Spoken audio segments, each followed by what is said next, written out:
హల్లెలూయా హల్లెలూయా. మన ప్రభువును లోకరక్షకుడైన యేసుక్రీస్తు పరిశుద్ధ నామమున కూడి వచ్చిన మీ అందరికీ ప్రభు పేరిట వందనాలండి. ప్రభునందు ప్రియ దేవుని బిడ్డలారా, పరిశుద్ధ గ్రంథంలోకి మనం వెళ్దాం. ఈరోజు దేవుడు నీతో నాతో మాట్లాడటానికి సిద్ధంగా ఉన్నాడు. ఈ అరుణోదయమున, ఈ పునరుత్థానపు ఆరాధనలో దేవుని సన్నిధిని అనుభవించుకుంటూ కృప చూపిన దేవునికి బిగ్గరగా స్తోత్రాలు చెల్లిద్దామా?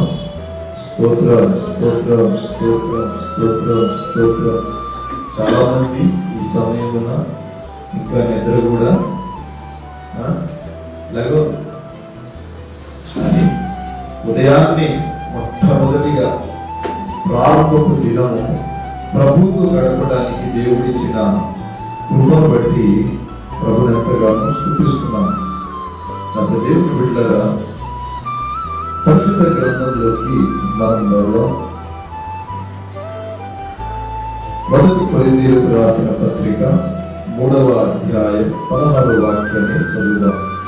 కొరింథీయులకు రాసిన మొదటి పత్రిక 3వ అధ్యాయం 16వ వాక్యం.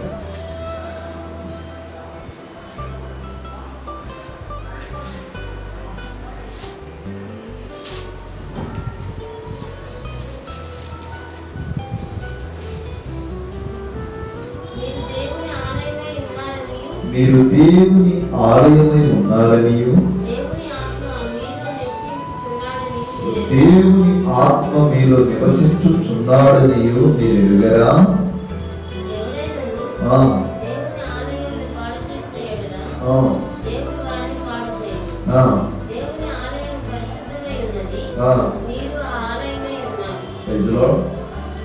హల్లెలూయా హల్లెలూయా. చదవబడిన వాక్యమును బట్టి అపోస్తుడైన పౌలు కొరింథీ సంఘానికి రాస్తున్న పత్రిక. పౌలు ప్రమాణాలలో ప్రాముఖ్యమైన పత్రిక ఏంటి అంటే కొరింథీయులకు రాసిన పత్రిక.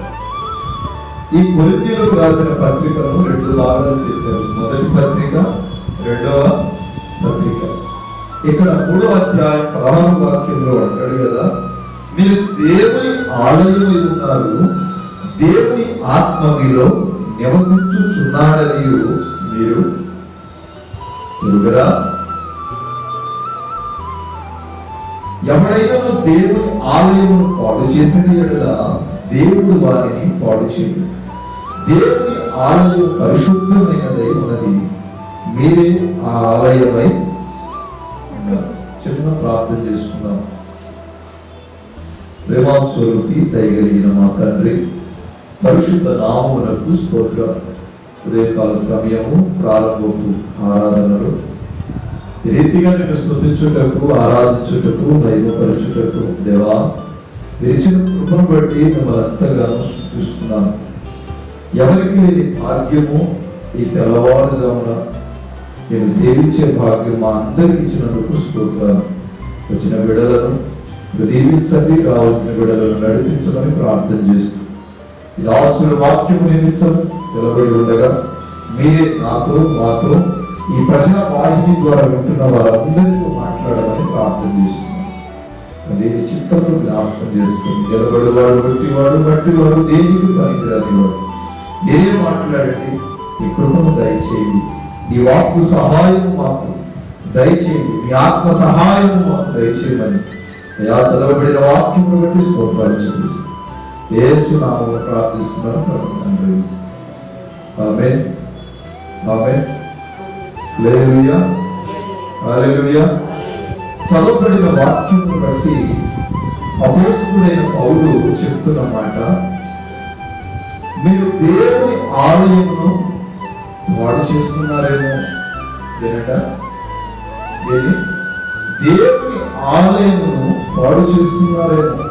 మీరు దేవుని ఆలయమై ఉన్నారని, దేవుని ఆత్మ మీలో నివసించుచున్నాడని మీరు ఎరుగరా? దేవుని ఆలయము అనగా 4 గోడలు, 10 కేజీల సిమెంట్, 10 బస్తాల సిమెంట్, ఒక ట్రక్కు మిక్స్ కలిపి ఇసుక కలిపి కట్టేసేదేనా? చెప్పాలి. నిద్ర వస్తుందా? ఎప్పుడు తెల్లారిందని రాత్రి అంతా కూర్చున్నాను, నిద్ర లేదు. ఇలా కళ్ళు వేయడం, నిద్ర లేచి కూర్చున్నాను. పడుకుంటే జర్నీ చేసి లేవలేమో అన్న భయం. ప్రభునందు దేవుని బిడ్డలారా, 4 గోడలున్న మందిరం పాడైపోతుందని బాధపడుతున్నాడా? లేదా 5 స్తంభాలు లేదా 4 స్తంభాలు చేతితో మానవుడు కట్టుకున్న మందిరం పాడైపోతుందని దేవుడు భయపడుతున్నాడా? బాధపడుతున్నాడా? ఇక్కడ కింది వచనంలో చివరిగా అంటాడు, ఆ ఆలయము మీరై ఉన్నా. ఇప్పుడు దేవుని ఆలయము అనేది ఏంటి? మానవుని హృదయము దేవుని ఆలయం. దాన్ని పాడు చేసేవాడు ఎవడు? మొట్టమొదటిగా అపవాది అయితే, రెండవది కొంతమంది వాళ్ళే ఆలయమును పాడు చేసుకుంటారు. మనం ఆస్వాదించకుండా సాతాను గాడు మన లోపలికి ఎందుకు వస్తాడు? అంతేనా? మనం ఆస్వాదిస్తాం ముందు, వాడు మనకి ఏదో ఒకటి నవ్వులు పెట్టడం, ఏదో ఒకటి చూపించి సంతోషపెడుతూ ఉంటే అది చాలా అందంగాను, అది చాలా సౌందర్యవంతమైనదిగాను, మన కంటికి రూపమైనదిగాను పడినప్పుడు అది సృష్టిలో విలువైనదిగా భావించి మనం దాన్ని మన హృదయంలో ఆహ్వానించుకుంటాం. ఎప్పుడైతే ఆహ్వానించుకుంటామో సాతాను వాడికి ఎక్కడ స్థానం దొరుకుతుందో? అప్పుడు దేవుడు నివాసము చేయవలసిన మందిరములో, దేవుడు నివాసము చేయవలసిన హృదయములో సాతాను వాడు నివాసము చేయుటకు నీకు ఏదో ఒక ఆశ పుట్టించడం ప్రారంభిస్తాడు. వాడు ఆశ పుట్టించిన వెంటనే మనం దాన్ని స్వాగతిస్తాం. ఒక వైరాగ్యమైన అర్పణ, ఒక వైరాగ్యమైన సమర్పణ మన ఆధ్యాత్మిక జీవితంలో ఉండదు. ఇప్పుడు 10 రూపాయల కంటే 1000 రూపాయలకే విలువిస్తాం. అలాగే సాతాను 1000 రూపాయలు ఇస్తానంటే వాడికి విలువిస్తాం. ఆశ, మానవుడు దిగజారిపోయే స్థితి ఎక్కడ అంటే ఆశ పడుతుంది. చెప్తున్నాడు కదా, ఎవడైతే నా ఆలయం పాడు చేస్తాడో వాడి జీవితాన్ని నేను పాడు చేసేస్తాను. ఎవడైతే నా ఆలయమును పాడు చేస్తాడో వాడి బ్రతుకును నేను పాడు చేస్తాను. ఎవడైతే నా ఆలయాన్ని పాడు చేస్తాడో వాడిని నేను భూమి మీద లేకుండానే చేసేస్తాను. ఎంతగా దేవుడు నీ హృదయం అనే ఆలయం గురించి ఆలోచిస్తున్నాడు. నీ హృదయము పాడైపోవడం, దేవుని మందిరము పాడైపోవడం, దేవుని మందిరముగా పిలువబడుతున్న నీ హృదయము పాడైపోవడం ఎలా అంటే అపవిత్రమైన ఆలోచన, అపవిత్రమైన ఆలోచనలు, అపవిత్రమైన తలంపులు, అపవిత్రమైన శరీర కోరికలు, వీటిని బట్టి నీ హృదయము పాడైపోతుంది. నీ హృదయము పాడైపోతుంది. అది పాడైపోవడమే కాక దేవునికి వేరుగా బ్రతకడం ప్రారంభిస్తుంది.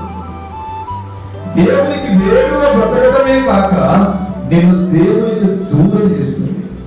దేవునికి దూరం చేయడమే కాక నిన్ను కష్టాల్లో పడేస్తుంది. నిన్ను కష్టాల్లో పడేయడమే కాక నిన్ను పతనావస్థకు విడుస్తుంది.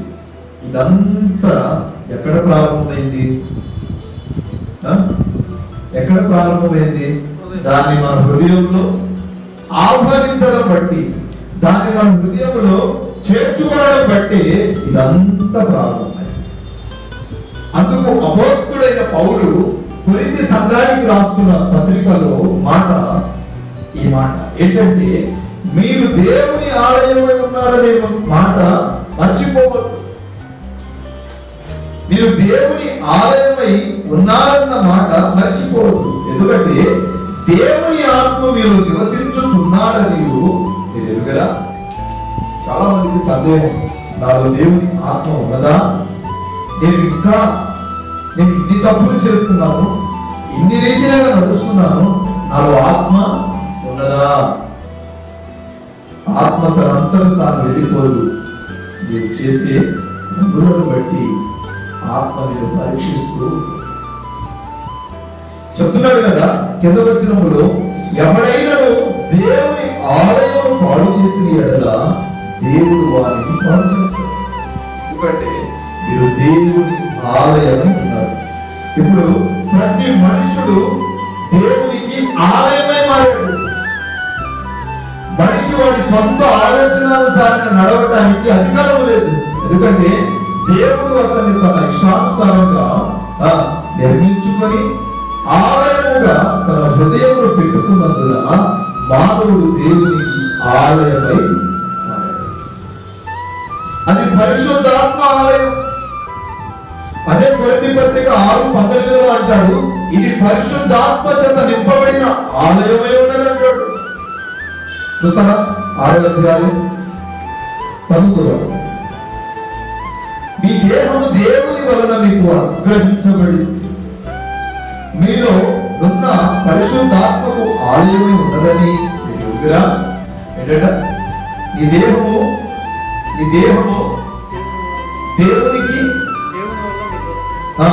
నీ దేహము ఎవరి వల్ల వచ్చింది? దేవుని వలన వచ్చింది. నీ తల్లిదండ్రుల వలన వచ్చిందా? కాదు. నీ బంధువుల వలన వచ్చిందా? కాదు. నీ దేహము దేవుని వలన వచ్చింది. దేవుని వలన వచ్చిన దేహమును పాడు చేయడానికి నీకు ఏ అధికారం ఉంది? ఉందా? దేవుని వలన వచ్చిన ఈ దేహమును పాడు చేయడం నీకు ఏం అధికారం ఉంది?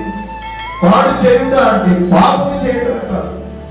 పాడు చేయుట అంటే ఇతరుల కొరకు తప్పుగా నీ మనసులో ఆలోచించడం కూడా పాపమే. పరిశుద్ధంగా జీవించలేని నీవు, పరిశుద్ధంగా ప్రభు దగ్గర నడవలేని నీవు, గడపలేని నీవు దేవుని బాధపెట్టడమే కాదంట, ఆయనకి అప్పగింపబడిన శరీరం అంటారు. ఈ దేవుడు మీకు ఇచ్చిన శరీరం, నీ దేహము దేవుడు నీకు అప్పగింపబడిన శరీరం అని నేను ఎరుగరా? ఇది ప్రభు వలన అనుగ్రహించడం. ఇప్పుడు నా వలన, మా తండ్రి గారి వలన నాకు ఆస్తి సంభవించిందనుకో, అనుగ్రహించబడిందనుకో, దాన్ని జాగ్రత్తగా కాపాడుకుంటానా? బుద్ధి కలిగిన వాడైతే జాగ్రత్తగా కాపాడుకుంటాడు. రూపాయికి రూపాయి ఏం చేస్తాడు? పొదుపు చేసి ఉన్న ఆస్తిని రెట్టింపు చేసుకుంటాడు. మరి ప్రభు వలన అనుగ్రహించబడిన ఆత్మను, శరీరాన్ని మనం ఎలా కాపాడుకుంటున్నాం? ఆస్తి విషయంలో అంతగా ఆలోచన చేసేవాడు అయితే మరి ప్రభు అప్పగించిన శరీరం, ప్రభు అప్పగించిన ఆత్మ, ప్రభు అప్పగించిన దేహం మరి ఎంత జాగ్రత్తగా కాపాడాలి? మానవుడు నీకు ఏదైనా ఇస్తే దాన్ని జాగ్రత్తగా దాచుకుంటావే, మరి ప్రభు నీకు ఇచ్చిన శరీరాన్ని, ప్రభు నీకు ఇచ్చిన ఆత్మను, ప్రభు మందిరముగా ఎంచుకున్న నీ దేహమును మరి ఇంకెంతగా నువ్వు కాపాడుకోవాలి, ఇంకెంతగా పరిశుద్ధపరచుకోవాలి, ఇంకెంతగా నువ్వు నీ కన్యత్వాన్ని కాపాడుకోవాలి, ఇంకెంతగా నీవు నీ హృదయాన్ని పరిశుద్ధపరచుకోవాలి. చాలా మంది కన్యత్వాన్ని పోగొట్టుకుంటారు. కన్యత్వం అంటే కన్యత్వాన్ని పోగొట్టుకుంటారు. దేవునికి ఇవ్వవలసిన స్థానము దేవునికి ఇవ్వక చాలా మంది సినీ యాక్టర్లకు ఇస్తారు, రాజకీయ నాయకులకు ఇస్తాము, కొంతమంది వాళ్ళ టేస్టులకు తగినట్టుగా ఈ హృదయంలో స్థానం ఇస్తారు. ఇది ప్రేరేపించేవాడు సాతానుడు. ప్రభు అంటే వాడు నీ హృదయము నాకు ఆలయం, ఆ హృదయంలో నేనే ఉంటాను, నేనే నివాసము చేయాలి. నేను నివాసము చేయవలసిన ఆ హృదయములు, ఆ దేహములు అపవిత్రమైనవి, శిథిలమైపోయేవి నివాసము చేస్తూ ఉంటే మిమ్మల్ని చూసి నేను దుఃఖిస్తున్నాను. నా ఆలయంలో మీరు తదితర వేరువేరుగా లోక సంబంధమైనవి నివసింపజేస్తున్నారు కాబట్టి నేను మిమ్మల్ని పాడు చేయటకు వెనకాడను. చాలా మంది డబ్బులు హృదయంలో నివాసిస్తారు. ఈ హృదయంలో డబ్బులు కూడా నివసింపజేస్తారు, ఆస్తిని నివసింపజేస్తారు. కోపం, దగ, పగ, క్రోధం వంటి ఆలోచనలను నివసింపజేస్తారు. అందుకు ప్రభు ఒకే ఒక మాటలో అంటాడు, నీ హృదయము నాకు ఆలయము, ఇది నీకు నీవు సంపాదించుకున్నది కాదు, నేను నీకు అప్పగించబడిన. ఎవరు అప్పగించారంట? దేవుడు అప్పగించాడు.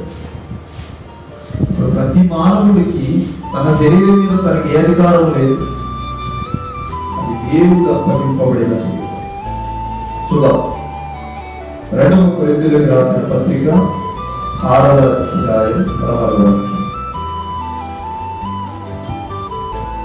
కొరింథీయులకు రాసిన 2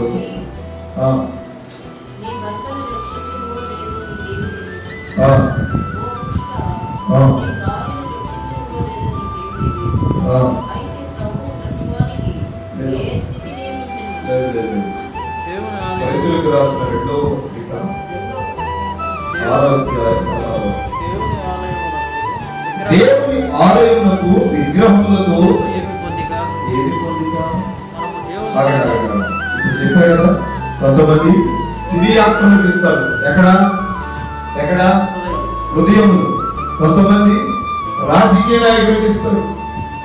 యవనస్తులైతే ప్రియురాలకు ఇస్తాడు, భార్య భర్తకు స్థానం ఇస్తాడు, భర్త భార్యకు స్థానం ఇస్తాడు, తల్లి కొడుకుకి ఇస్తాడు, కొడుకు తల్లికి ఇస్తాడు, తండ్రి కొడుకుకి ఇస్తాడు, కొడుకు తండ్రికి ఇస్తాడు. కానీ ప్రభు చెప్తున్నాడు, విగ్రహం లాంటి మనుషులతో నా ఆలయం ఎక్కడా? అంతేనా? విగ్రహం లాంటి శిథిలమైపోయేవాడు ఈడు కూడా. ఆలయంలో నివాసము చేయవలసింది నేను, ఆలయంలో నివాసము చేసి నిన్ను నడిపించవలసింది నేను, నా మాటను. కానీ నీవు ఏదేదో వేటిలో లోక సంబంధమైన కార్యములను బట్టి, లోక సంబంధమైన ఆచారాలను బట్టి, లోక సంబంధమైన విషయాలను బట్టి, లోక సంబంధమైన క్రియలను బట్టి నా ఆలయాన్ని విగ్రహములతో పోలుస్తున్నావేంటి?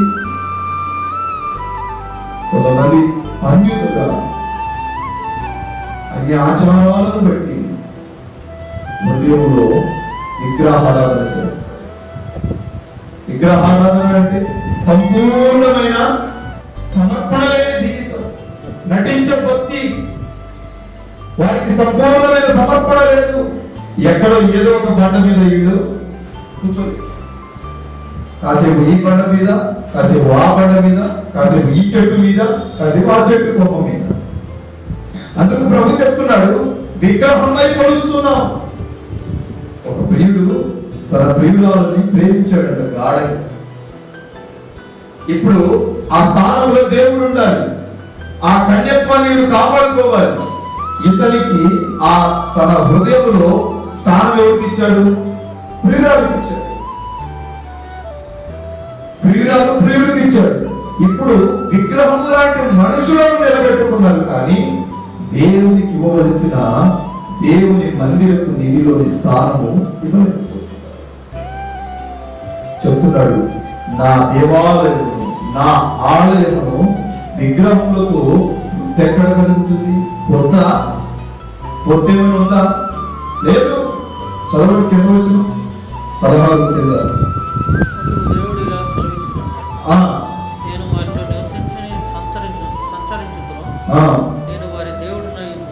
మనము జీవముల దేవుని ఆలయమై ఉన్నాము, అందుకు దేవుడు ఇలా విసర్జించుచున్నాడు.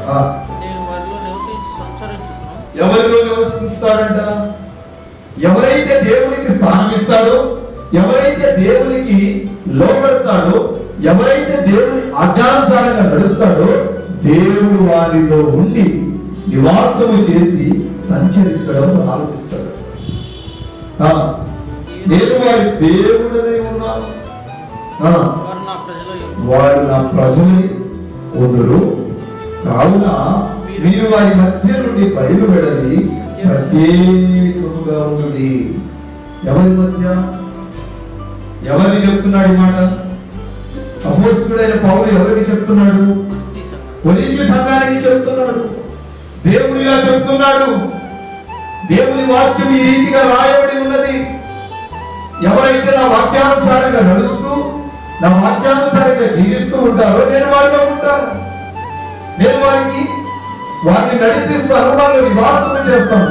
వారు నా ప్రజలై ఉన్నారు, నేను వారి దేవుడనై. ఈరోజు దేవుడిని గురించి సాక్ష్యం చెప్తున్నాడు. ఈడు నా కుమారుడై ఉన్నాడు, నేను వారి దేవుడనై. సాక్ష్యం ఇస్తున్నాడా? చాలా మంది జీవితాల్లో ఆత్మ పోగొట్టుకుంటున్నారు. ఈ అంత్య దినాల్లో నీలో ఉన్న ఆత్మను పోగొట్టుకుంటున్నావు. శక్తమైన లోకము కోసం పరిశుద్ధాత్మను దుఃఖపెడుతున్నావు. పాడైపోయి శిథిలమైపోయే లోకము కోసం నీ కన్యత్వాన్ని జ్యేష్ఠత్వాన్ని పోగొట్టుకుంటున్నావు. శిథిలమైపోయి ఈ లోకము కోసం దేవునికి వేరుగా బ్రతుకుతున్నావు. మందిరానికి రాక, దేవుని సన్నిధిలో నిలబడక నీ ఇష్టానుసారంగా బ్రతుకుతున్నావు. అందుకు ప్రభు చెప్తున్నాడు, నీ దేహము నా ఆలయం. అదొక్కటే కాదు, శరీరానుసారంగా నువ్వు మానవుడు కట్టుకున్న ఆలయములో కూడా నువ్వేం చేయాలి? వాక్యానుసారంగా నడవాలి, నివాసము చేయాలి. నువ్వు నివాసము చేయనందున నేను వీళ్ళు ఏం చేస్తాను అన్నాడు? వాడు చేస్తాను. వారు నా ప్రజలై ఉన్నారు, నేను వారి దేవుడనై ఉన్నా.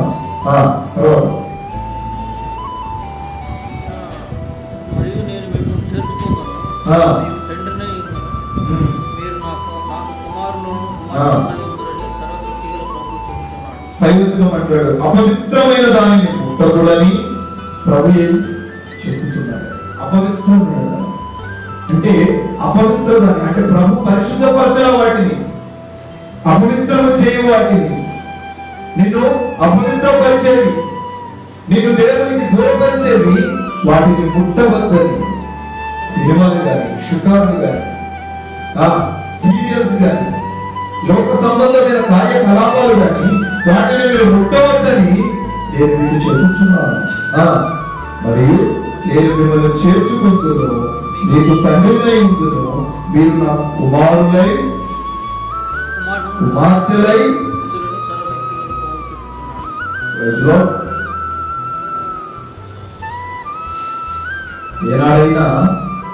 ఏనాడైనా నేను దేవుని కుమారుడినేనా అని ఆలోచించావా? ప్రభువా నేను నీ కుమారుడినేనా? ప్రభువా నేను నీ కుమార్తెనా అని ప్రార్థన చేసావా? ఒక్కసారి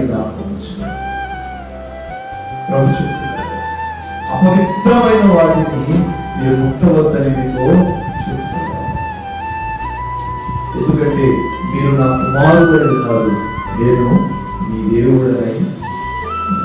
మీరు నా కుమార్తెలై ఉన్నారు, నేను మీ దేవుడైన సర్వశక్తి కలిగిన దేవుడు. కాబట్టి చెప్తున్నారు కదా, హృదయ వాంఛలను ఎరిగిన దేవుడు, హృదయ తలంపులను ఎరిగిన దేవుడు, హృదయమే ఆలయముగా నిర్మించిన దేవుడు చెప్తున్నాడు. ఈరోజు నీ పరిస్థితి ఎక్కడ? ఎవరితో ప్రార్థిస్తున్నావు? పనికి ప్రాధాన్యత ఇచ్చావా? నీ హృదయంలో పని అనే విత్తనాన్ని నాటుకున్నావా? లేదా నీ హృదయంలో బిజీ అనే షెడ్యూల్ని నాటుకున్నావా? ఆ బిజీ షెడ్యూల్ మీద పడిపోయి, లోక సంబంధమైన బిజీ షెడ్యూల్ మీద పడిపోయి పరిశుద్ధాత్మను దుఃఖపెడుతున్నావు. పరిశుద్ధాత్ముడు నివాసము చేయవలసిన ఆలయములో తదితర వస్తువులు, తదితర మనుషులు, తదితర కార్యాలు నివాసిస్తున్నాయేమో. ప్రభు చెప్తున్నాడు, నీ దేవుడు నాకు ఆలయమై ఉన్నది.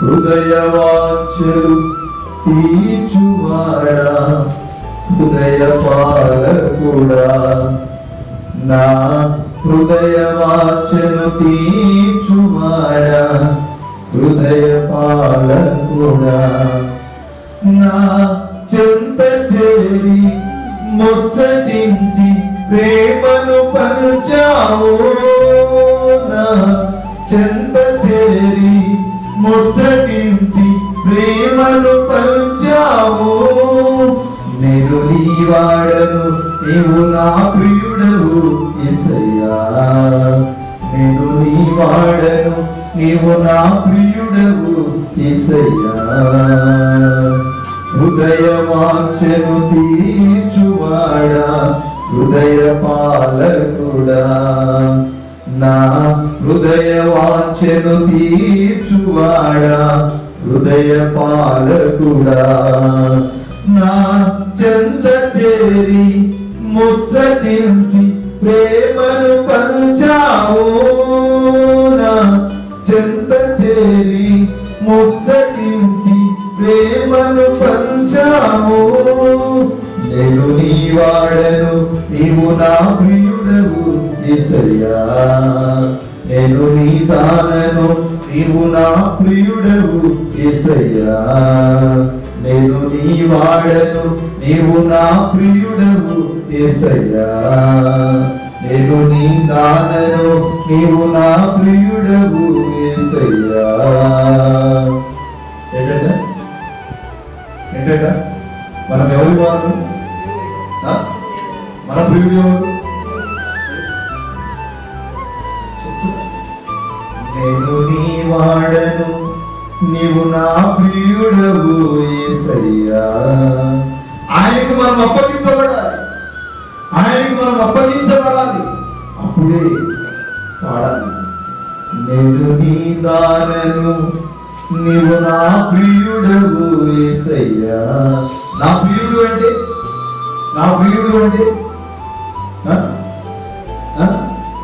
ఇంకా ఇది నాది ఇది నాది ఇది మాది అన్న వైరాగ్యం ఉంటుంది కదా అన్న ధైర్య పట్టుదల ఉంటుంది కదా అది నేను నీ వాడను నీవు నా ప్రియుడవు అంటే నాకే సొంతం ఎవరికి వాడు అనుకోవాలి నీవు నాకే సొంతం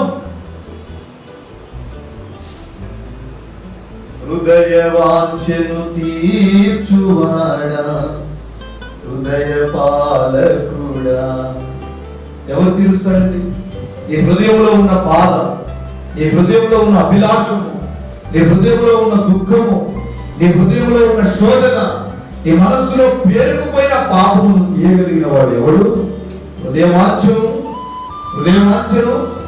ఎరిగినవాడు చెప్తున్నాడు కనుక ఈ హృదయవాంఛను ఎరిగిన దేవుడు చూద్దామా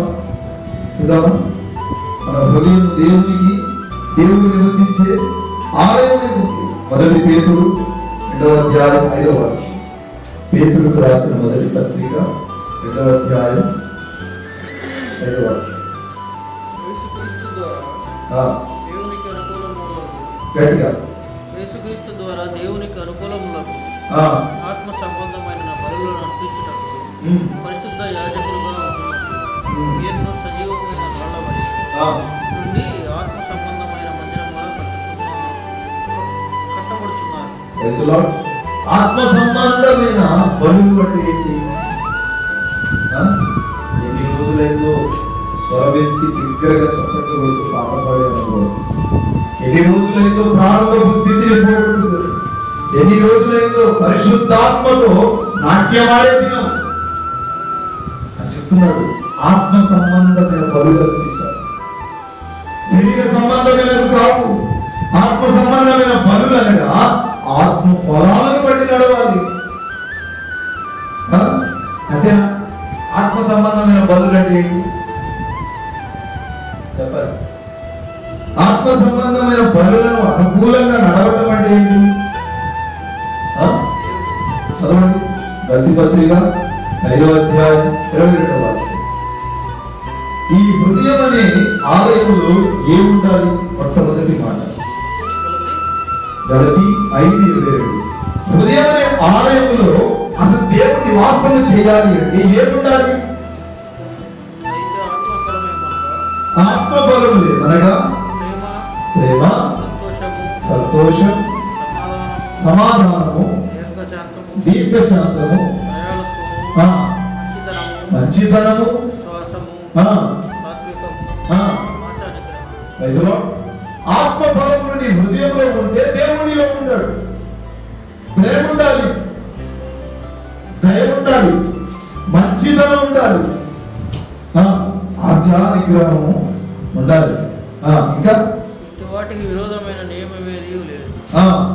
క్రీస్తు యేసు సంబంధులు క్రీస్తు యేసు సంబంధులు శరీరముకు దాని ఇచ్చలతోనూ దురాశలతోనూ సిలువ వేసి ఉన్నారు. Praise the lord.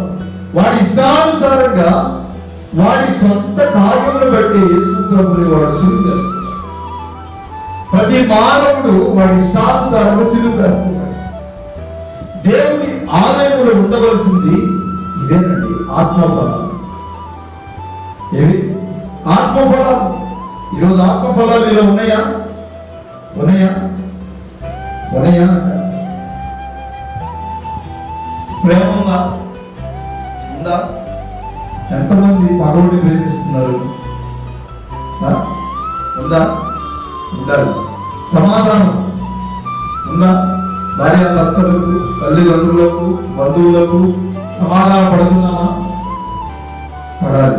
సంతోషం, నీ కుటుంబంలో సంతోషం ఉందా? నీ జీవితంలో సంతోషం ఉందా? ఉండాలి. దీర్ఘశాంతం, దీర్ఘశాంతపు గలవాడే ఉన్నవాడు. దయాళత్వం, మంచితనం, విశ్వాసం, సాత్వికం.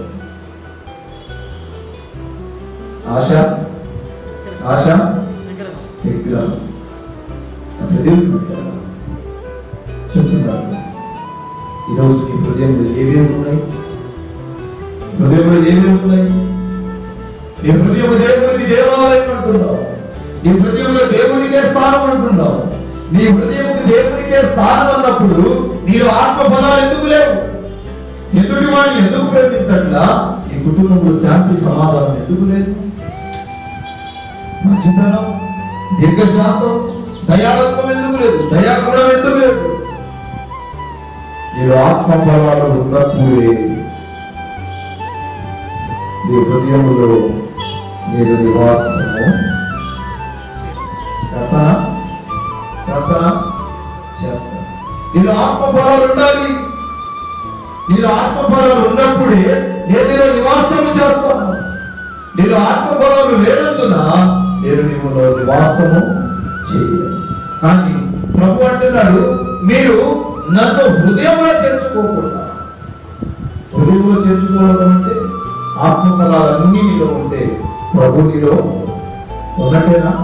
సాధు స్వభావం ఉండాలి, సాధు స్వభావం ఉండాలి, సర్దుకునే గుణం ఉండాలి. సాధు స్వభావం ఉన్నప్పుడే ప్రభు నీలో ఉంటాడట. మీరు ఆత్మఫలాలు ఉన్నప్పుడే నేను మీలో నివాసం చేస్తాను, నేను మీలో ఉంటాను, నేను మీలో కార్యము చేస్తాను. కార్యశక్తి గలగా వాడను, కార్యశక్తి గలవాడను. సరే, దేవుని హృదయం అనే ఈ ఆలయంలో ఏముండకూడదు? దేవుని హృదయం అనే ఈ ఆలయంలో దేవుడు ఏమి ఉంచుకోవడానికి ఇష్టపడట్లేదు? అదే గద్ది పత్రిక, అదే 5వ అధ్యాయం, అదే 19వ వాక్యం చదవండి. విగ్రహారాధన 19. మీరు ఆత్మచేత నడిపింపబడిన ధర్మశాస్త్రము గలతీ 5:19. శరీర కార్యములు ఏవనగా స్పష్టమై ఉన్నవి. అవేవనగా జారత్వం, అపవిత్రత, కాముకత్వము, విగ్రహారాధన, వ్యభిచారము, వేషములు, కలహములు, మత్సరములు, క్రోధములు, వేదములు, విమతములు, అసూయ, అల్లరితో కూడిన ఆటపాటలు. మీలో దేవుడు ఏం ఉండకూడదు అంటున్నాడు అంటే ఇవి ఉండకూడదు. మీ మనసులో ఇవి ఉండకపోతే ఆత్మఫలాలు ఉంటేనే దేవునిలో ఉంటాడు. శరీర కార్యాలు నీ హృదయంలో ఉన్నది కాబట్టి నీవు నా ఆలయమును పాడు చేస్తున్నావు.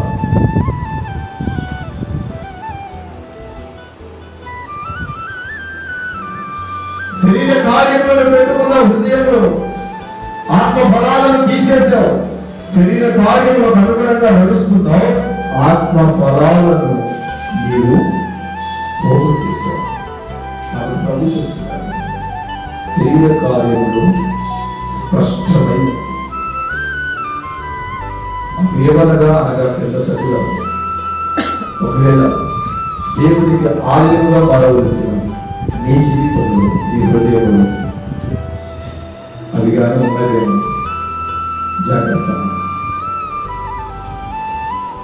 నీ హృదయమే దేవాలయముగా ఆశపడుతున్న ప్రభువు నేను చూసి బాధపడుతున్నాడు, నేను చూసి రోదన చెందుతున్నాడు, నేను చూసి దుఃఖిస్తున్నాడు, నేను చూసి కన్నీరు విడుస్తున్నాడు.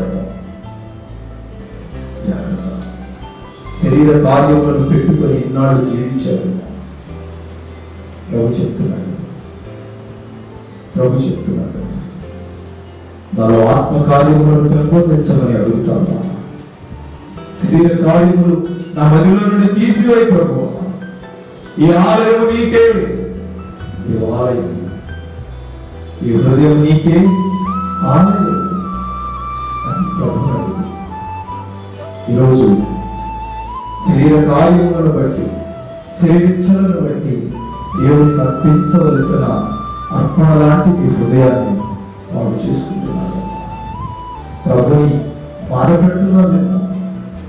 ఇదేమాత్రపు సభము, ఇదేమాత్రపు సభము అని ప్రభు చెప్తున్నాడు. శరీర కార్యములన్నిటినీ నీవు ఉంచుకోవాలా,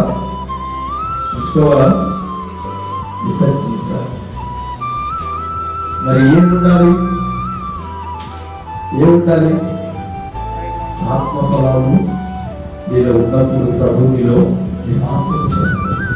నీలో ఆత్మఫలాలు లేనందున ప్రభు నీలో నివాసము చేయడం. నీలో ఆత్మఫలాలు లేనందున దేవుని ఆలయమును పాడు చేస్తున్నావు. నీలో శరీర కార్యములు ఉన్నందున ప్రభువుకు వేరుగా జీవిస్తున్నావు, ప్రభువును దుఃఖపెడుతున్నావు. కానీ చెప్తున్నాడు, ఆత్మఫలాలను నీవు పొందుకొని ఈ హృదయం అనే ఆలయంలో కాస్తంత స్థానం ఇస్తావా, కొన్నంత ఆదరణ నీకు ఇస్తావు. అంత పిడికిడంత, కాస్తంత, చిటికెడంత స్థానం ఇస్తావా, కొన్నంత అంటని నీకు ఇస్తావు.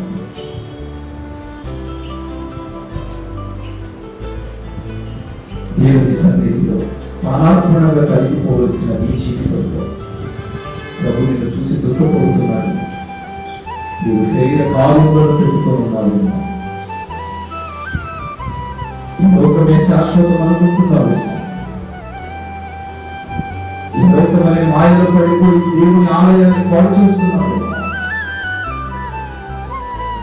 దేవుడు నీకు తీర్పు తీర్చుటకు సిద్ధపడుతున్నాడు. నీ హృదయంలో ఆత్మఫలాలు ఉన్నప్పుడు నేను నీ మనసులో, నీ హృదయంలో ఉంటాను. నేను నిన్ను పరిశుద్ధపరుస్తాను, నేను నిన్ను ఆశీర్వదిస్తాను, నేను నిన్ను కాపాడుతాను, నేను నిన్ను స్వస్థపరుస్తాను, నేను నిన్ను బాగు చేస్తాను, నేను నీతో ఉంటాను. నీవు నా కుమారుడై కుమార్తెవై ఉన్నావు. నేను నీ దేవుడనై ఉన్నానా? ఉన్నా. ప్రభు చెప్తున్నాను, నా దేవుని జనాంగము శరీర కార్యములను బట్టి విరవీగుతున్నావేమో, శరీర కార్యములను బట్టి నడుస్తున్నావేమో, జాగ్రత్తను బట్టి ఆసేపటి వరకు సంతోషపడుతున్నావేమో. జాగ్రత్తము చేయువాడు దేహములకు వెలుపలే చేస్తున్నాడు, కానీ వ్యభిచారం చేయువాడు దేహమును ఆత్మను పాడు చేస్తున్నాడు. జాగ్రత్తను ఒకవేళ మదిలో ఉందేమో దాన్ని విడిచిపెట్టు, దానికి బదులుగా ప్రేమను ఆస్వాదించు. జాగ్రత్తలు చేసి దేవునికి దూరం అవుట కంటే ప్రభు ప్రేమను బట్టి అందరినీ ప్రేమించి ప్రభువు దగ్గరవడం మంచిది. అపవిత్రమైన మాటలు, అపవిత్రమైన నడవడిక, అపవిత్రమైన ఆలోచనలు బట్టి నడుస్తున్నారు. వాటిని విడిచిపెట్టు. దేవుడు చెప్తున్నాడు, అపవిత్రమైన ఆలోచనలు నీ మదిలో ఉన్నప్పుడు నువ్వు పరిశుద్ధుడిగా తీర్చా పడవు. మూడవది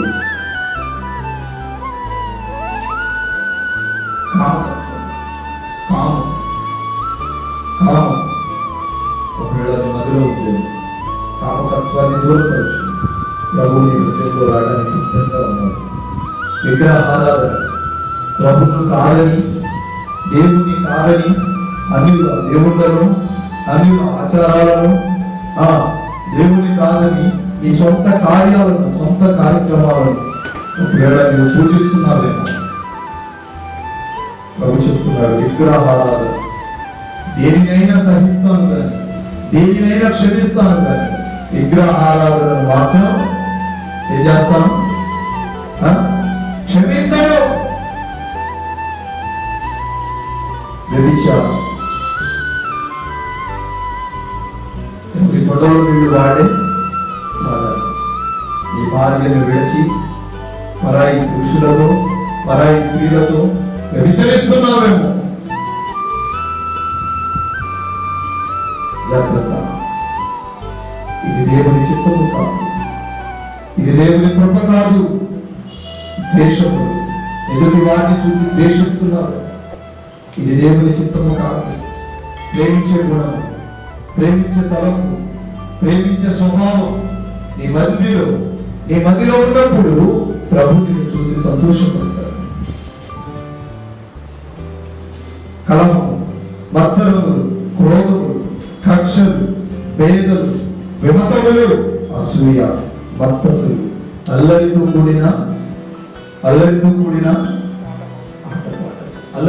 ఆటపాటలండి. వీళ్ళని వాళ్ళని కామెంట్ చేసుకుంటూ, వీళ్ళ గురించి వాళ్ళ గురించి మాట్లాడుతూ, అల్లరితో నాట్యం ఆడుతూ, సినిమా పాటలకి షికారులు కొడుతూ ఈ చేస్తే ప్రభువుగా ఏమవుతుందంట? నచ్చుతుందా? నచ్చదు. ఇవి నీ మదిలో ఉన్నప్పుడు నేను నీ మదిలో ఎలా ఉంటాను? ఇవి నీ హృదయంలో ఉన్నప్పుడు నన్ను నీవు నీ హృదయంలో ఎలా చేర్చుకుంటావు? మనం దేవుని ఆలయమే ఉన్నాము, మనం దేవుని ఆలయమై ఉన్నాము. ఆయన మన దేవుడై ఉన్నాడు, మనం ఆయన ప్రజలమై ఉన్నాము. చూద్దాం సామెతల గ్రంథం 23వ అధ్యాయం 26వ వాక్యం. సామెతల గ్రంథం 23:26. అమరుడవు నీవు నా యేసయ్యా, ఆదియువంతము నీవేనయ్యా. అమరుడవు నీవు నా యేసయ్యా, ఆదియువంతము నీవేనయ్యా. ఆదిలో ఉన్న నీ వాక్యమే ఆదరించెను శ్రమ కొలిమిలో. సొమ్మసిల్లగ సాగిపోదును సీయోను మార్గములో. స్తోత్రగీతము ఆలపింతును నీ దివ్య సన్నిధిలో. జల్దరు వృక్షమును పోలినా గుణశీలుడవు నీవేనయ్యా. మరణము గెలచిన పరిశుద్ధుడవు, పునరుద్ధానుడవు నీవయ్యా. జయశీలుడవు నీవేనని ఆరాధింతును ప్రతినిత్యము.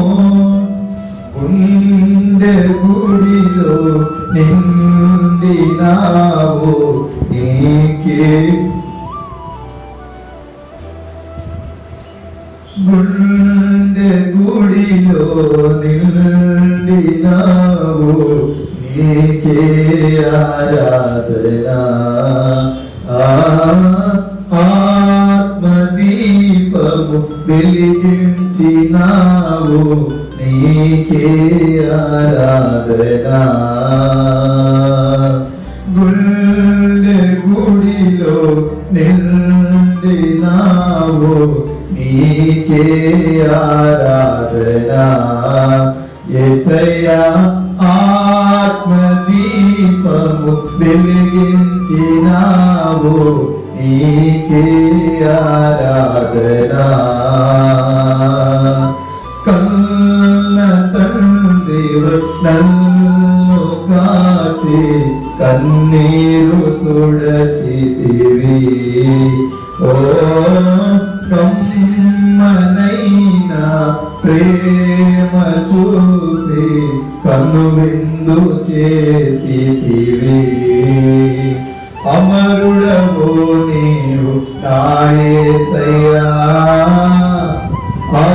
ఆదియువంతము నీవేనయ్యా ఆదిలో ఉన్న నీ వాక్యమే ఆదరించెను శ్రమ కొలిమిలో సొమ్మసిల్లక సాగిపోదును సియోను మార్గములో ఓ స్తోత్ర గీతము ఆలపింతును నీ దివ్య సన్నిధిలో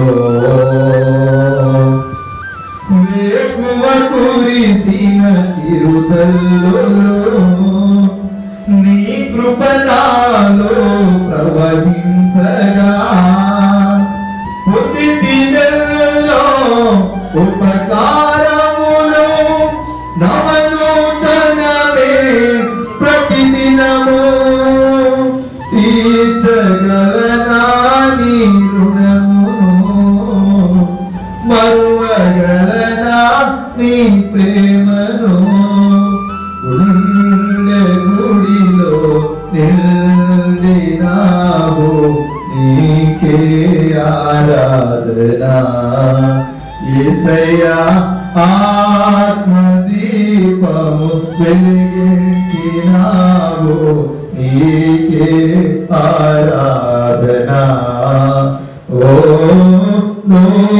లోకమంతయు దూరమైనను నన్ను చేరదీసెదవు ఓ దేహమంతయు దూరమైనను జీవింపచేసెదవు. Praise the Lord. హల్లెలూయా. చివరిగా దేవుని వాక్యములు చివరిగా సామెతల గ్రంథం 23వ అధ్యాయం 26వ వాక్యం చదువుతున్నాం. నా కుమారుడా నీ హృదయము నాకు ఇమ్ము. నా మార్గములు నీ కన్నులు ఇంపుగా నుండి. Praise the Lord. ఇర్మియా గ్రంథం 17వ అధ్యాయం 9వ వాక్యం. ఇర్మియా ప్రవచన గ్రంథం 9:17-9. నా కుమారుడా నీ హృదయము నాకిమ్ము. దేనికో వీటికి వాటికి కాకుండా నీ హృదయము నాకిమ్ము, అప్పుడు నేను నీ మార్గమును సరళము చేస్తాను. సైన్యములకు అధిపతి యెహోవా ఇలా సెలవిస్తున్నాడు, ఆలోచించుడు క్రోధం చే స్త్రీలను కనుగొనుడు, వారిని పిలువనప్పుడి తెలివిగల స్త్రీలను కనుగొనుడి పిలువనప్పుడి. మన కన్నులు చిరునామా బ్రదర్ బి అభిషేక్ నాయకు, నాగేశ్వరం తండా, మాచువరం మండలం, గుంటూరు డిస్టిక్. మా ఫోన్ నెంబర్ 7659018230.